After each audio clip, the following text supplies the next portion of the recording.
앞두고 학교 현장에서 온라인 수업 준비가 한창입니다. 처음 겪어보는 상황에 혼란스러운 모습입니다. 정부와 지자체의 재난지원금과 재난기본소득 지급 소식이 잇따르고 있습니다. 김포시도 재난기본소득 지급 계획을 마련했습니다. 총선 출마 후보들이 표심을 얻기 위해 저마다 대형 공약을 내놓고 있는데요. 얼마나 현실성이 있는지 살펴봅니다. 인천 지역 시민사회가 총선 후보자들에게 시민 제안 공약을 제시하고 있는데요. 오늘은 경제 분야 시민 제안 공약을 살펴봅니다. 여러분 안녕하십니까? 헬로티비 뉴스입니다. 코로나19 확산으로 도대체 언제 개학을 할 수 있을지 그동안 말들이 많았는데요. 결국 교육부는 학생들이 학교에 출석하는 대신 온라인으로 개학을 하기로 선택했지만 처음 겪어보는 상황에 교육 현장에서는 고민이 많습니다. 이정하 기자가 보도합니다. 정부가 오는 9일부터 순차적으로 온라인 개학을 하기로 결정했습니다. 등교는 하지 못하지만 집에서 인터넷을 통해 원격 수업을 진행한다는 취지입니다. 학생들의 학업과 학사 일정을 더는 미룰 수 없다는 판단. 교실이 온라인으로 옮겨지는 변화에 당장 교육 현장도 바빠졌습니다. 지난주부터 이제 계속 여기에 대한 사전 예고들이라든지 연수라든지 이런 것들에 대해서 안내를 해주고 있어서 좀 혼란스럽기는 하지만 조금씩 이제 적응해 나가고 있고요. 고3과 중3 학생들을 시작으로 오는 20일에는 전학교 학생들이 쌍방향 학습과 콘텐츠 활용, 과제 등을 중심으로 한 온라인 수업에 들어갑니다. 하지만 사상 초유의 사태에 혼란도 잇따르고 있습니다. 인천 시내 학교 500여 곳을 대상으로 조사한 결과 인천 학생의 2%가 온라인 수업에 필요한 컴퓨터 등 스마트 기기를 가지고 있지 않은 것으로 나타났습니다. 학생들이 수업에 참여할 수 있는 스마트 기기의 마련이 먼저 필요한 상황입니다. 온라인 학습 사각지대에 놓인 학생에 대한 지원 방안을 마련하기 위해 스마트 기기가 필요한 학생 6,277명에 대해서는 학교에서 보유하고 있는 16,211대의 기기를 대여하여 학습에 활용토록 하겠습니다. 반면 수업의 질이나 학생 집중력 저하, 평가 방식의 논란 등 온라인 수업의 문제점 등이 지적되고 있는 가운데 등교 수업이 언제쯤이면 가능할 수 있을지는 여전히 미지수입니다. 헬로티비 뉴스 이정하입니다. 광역자치단체에 이어 기초지자체에서도 코로나19 재난기본소득을 지급하는 곳이 늘고 있습니다. 김포시 역시 모든 시민에게 1인당 5만 원의 재난기본소득을 지급하기로 했는데요. 언제쯤이면 지원을 받을 수 있는지 또 다른 지원책들은 없는지 오늘은 김포형 코로나19 지원책들에 대한 궁금증 풀어보겠습니다. 이세진 기자가 나와 있습니다. 자, 이 기자, 먼저 재난기본소득부터 좀 살펴보죠. 자치단체마다 지급하는 금액이 다른데 김포시는 1인당 5만 원을 지급하기로 했다고요? 네, 그렇습니다. 잘 아시다시피 이 재난기본소득은 소득에 관계없이 김포 시민이라면 누구나 받을 수 있는 개념입니다. 김포시 재난기본소득은 시민 1인당 5만 원이고요. 여기에 덧붙여 김포시가 준비한 자금 지원책이 한 가지 더 있는데요. 바로 소상공인을 위한 경영 안정자금입니다. 네. 김포시는 연매출 20억 이하의 임차 소상공인에게 100만 원의 자금을 별도로 지원을 하기로 했는데요. 당초 일부 지자체에서 코로나19 자금 지원책에 대해 모든 시민에게 줄 것이냐 아니면 피해가 큰 소상공인들을 중심으로 줄 것이냐 이런 논의가 도마 위에 올랐었는데 네. 김포시형 지급안은 두 가지를 모두 선택했다는 게 가장 큰 특징입니다. 그렇군요. 그런데 김포시가 아무리 지급을 하겠다고 해도 이게 법적인 근거나 또 예산이 마련돼야 하는 부분이잖아요. 네, 그렇습니다. 김포 시민 모두에게 1인당 5만 원을 지급을 하려면 예산만 221억 원이 듭니다. 네. 또 연매출 20억 이하 임차 소상공인에게 경영 안정자금 100만 원을 지급을 하려면 이 역시 예산 200억 정도가 드는데요. 김포시뿐만 아니라 김포시 의회 예산까지도 그야말로 탈탈 털었다라는 말이 나오는 이유고요. 다만 예산 운용을 위해 필요한 절차들은 상당히 빠르게 좀 진행이 되고 있습니다. 김포시가 재난 기본소득을 지급하기로 결정을 한 게 지난달 30일인데 네. 하루 만인 31일 김포시 의회에서 원포인트 임시회가 열렸고 관련 안건은 모두 원안 통과가 됐습니다. 시급하게 처리해야 할 안건이라는 데 의회 역시 공감을 했기 때문인 것으로 보이는데 이번 원포인트 임시회의 배경 신명순 김포시 의장에게 직접 한번 들어봤습니다. 함께 어쨌든 극복해 나가는 이런 모습을 정치인으로서 또 공무원으로서 보여야 된다라는 그런 좀 책임감 같은 게 좀 있었던 것 같아요. 그래서 저희 김포시 같은 경우에는 가지고 있는 재원을 지원하는 것뿐만이 아니라 2개월 정도 뭐 이제 상하수도 요금을 면제해 준다든지 아니면 뭐 착한 임대료를 실천하시는 그런 임대자들을 위해서 뭐 재산세를 감면해 준다든지 이런 조례까지 같이 포함을 해서 다시 재난기본소득 이야기로 좀 돌아가 볼 텐데요. 이 아무래도 생소한 개념입니다. 이 언제 네. 지급이 되는지, 어떻게 받을 수 있는지, 그리고 광역자치단체에서 지급하는 기본소득과 중복이 가능한지 여러 가지 궁금한 점이 많거든요. 네, 우선 그 중복 지원부터 한번 보겠습니다. 결론적으로 말하면 중복 지원 받을 수 있고요. 예를 들어 조금 더 쉽게 설명을 드리겠습니다. 경기도 김포에 사는 4인 가족을 기준으로 좀 보면요. 우선 경기도 재난기본소득 40만 원에 김포시에서 지급하는 기본소득 20만 원을 받을 수 있습니다. 네. 여기에 소득에 따라서 정부의 재난지원금도 더해 받을 수가 있는 거고요. 두 번째로 지급은 어떻게 되느냐, 뭐 현금으로 받을 수 있냐 궁금해하시는 분들 많은데 지급은 경기도와 마찬가지로 지역화폐인 김포페이로 지급이 됩니다. 네. 김포에서는 총 44만 3천 명이 지급 대상인데요. 다만 지역화폐를 사용하지 못하는 분들도 또 계시거든요. 이들에 대해서는 별도의 지급 방안을 검토 중입니다. 마지막 궁금증, 그러면 언제 지급이 되느냐에 대한 내용인데 이 내용은 아직까지 논의 중입니다. 네. 김포시는 기본적으로 경기도 기준에 따라서 이 지급 계획을 짤 계획이었는데 사실 경기도가 오는 9일부터 재난 기본소득 신청을 받는다고도 밝혔거든요. 김포시 역시 1일까지 회의를 거쳐서 구체적인 지급 방식과 일정을 또 공개할 예정이고요. 이와 별도로 소상공인 경영 안정 자금은 이르면 이번 주 혹은 다음 주 내로 공고를 내고 신청을 받는 대로 순차적으로 지급을 할 예정입니다. 네. 그러니까 김포시의 경우는 재난기본소득, 또 소상공인 경영안정자금 이렇게 큰 축으로 두 개가 있어 보이는데 다른 지원책도 있지요? 네, 뭐 이 두 가지 지원책 외에도 김포시가 마련한 지원 계획이 더 있습니다. 이 부분은 정하영 김포시장의 이야기로 한번 직접 들어보시죠. 김포의 전 시민에게 5만 원의 재난기본소득을 지급하는 것 이외에 2만 개의 소상공인들에게 100만 원씩 경영안정자금을 지원하기로 했고요. 또 큰 부담을 갖고 있는 상하수도 요금 2개월분 한 100억 정도가 되더라고요. 그래서 그 부분에 대해서도 지원하기로 했고요. 특히 이 경기가 나빠지다 보니까 대학생들, 고등학생들 알바로 생활비 마련하고 또 학자금 마련하는 좀 안타까운 사연들이 많이 있습니다.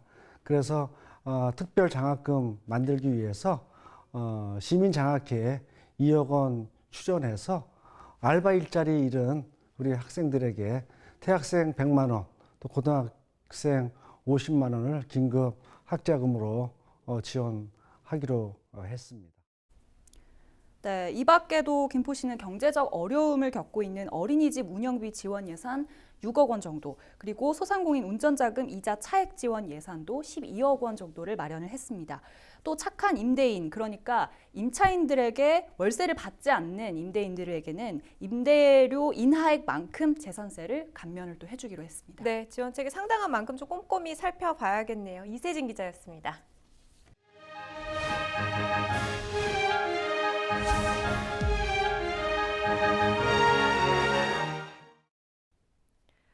우리 지역 총선 후보들의 공약 살펴보겠습니다. 오늘은 부평 갑선거구의 경인선 지하화 공약을 살펴보겠는데요. 더불어민주당의 이성만 후보 그리고 미래통합당 정유섭 후보 모두 경인선의 지하화를 약속했습니다. 취재 기자와 자세한 이야기 나눠보죠. 이재필 기자, 경인선 지하화 이미 지역에서는 익숙한 공약이죠? 네, 맞습니다. 인천에는 지역을 쪼개는 두 개의 교통망이 있습니다. 그 경인선과 바로 경인 고속도로인데요. 네. 그 이제 부평역을 예로 놓고 보면 북부역과 남부역의 분위기가 굉장히 다릅니다. 그 도시가 양분돼서 개발의 지장을 이렇게 받고 있고요. 네. 때문에 이는 도시 발전을 가로막는 핵심 이슈로 자리 잡고 있는 그런 상황입니다. 여기에 지하철 소음 등 이제 지역 주민들의 피해도 이어지고 있는 그런 상황인데요. 때문에 그 지금부터 계속 나왔던 지난 선거에서 그 단골 공약으로 이제 경인선 지하화가 계속 거론이 되어 왔던 그런 상황입니다. 그런데 지금까지 진척된 사항은 하나도 없죠. 이유는 바로 막대한 사업비 때문인데요. 네. 발표하는 곳마다 차이는 있는데 경인선을 지하화하는데 약 6조에서 9조 원의 사업비가 들어가는 것으로 현재 알려져 있습니다. 네. 이런 막대한 사업비 때문에 정부의 동의를 얻지 못하고 있는 그런 상황입니다. 6조에서 9조 원의 사업비가 들어가는 그야말로 어마어마한 돈이 필요한 사업이라서 쉽지 않은 숙제다 이런 설명인 건데 그럼 이제 후보들은 어떤 해법을 갖고 있는지 좀 살펴봐야겠죠.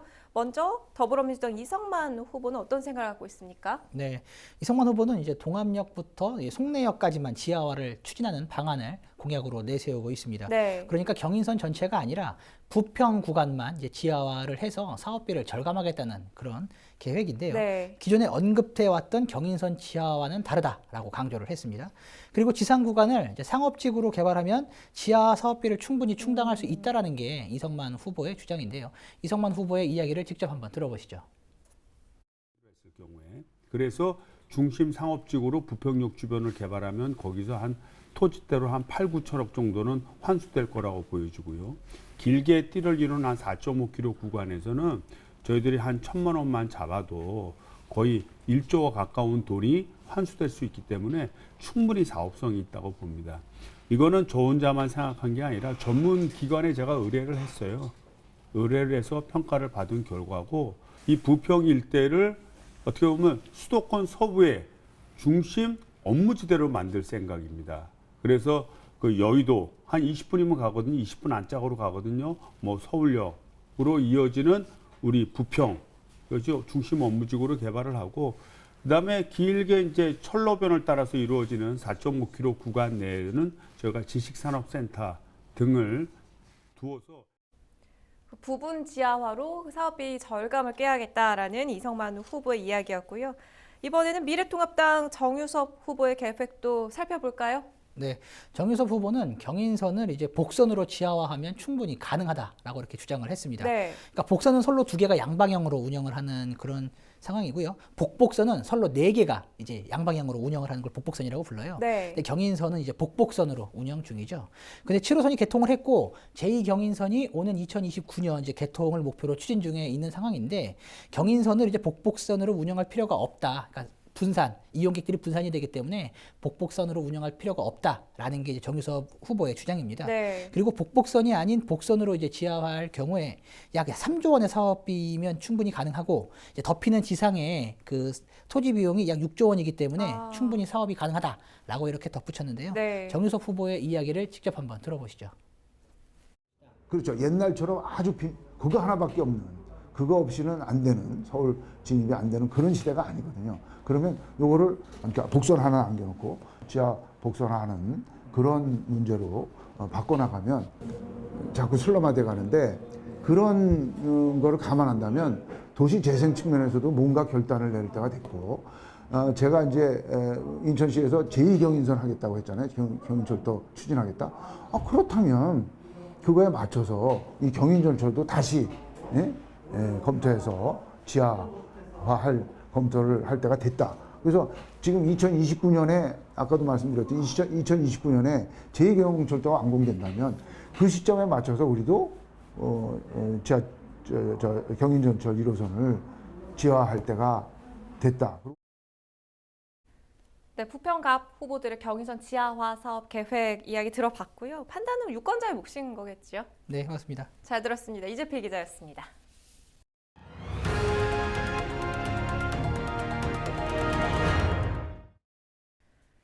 (4.15) 총선을 앞두고 인천 지역 시민단체로 구성된 인천 주권찾기 캠페인 조직위원회가 출범했는데요. 조직위에서 발굴한 시민 제안 공약 중에 오늘은 경제 분야를 알아보겠습니다.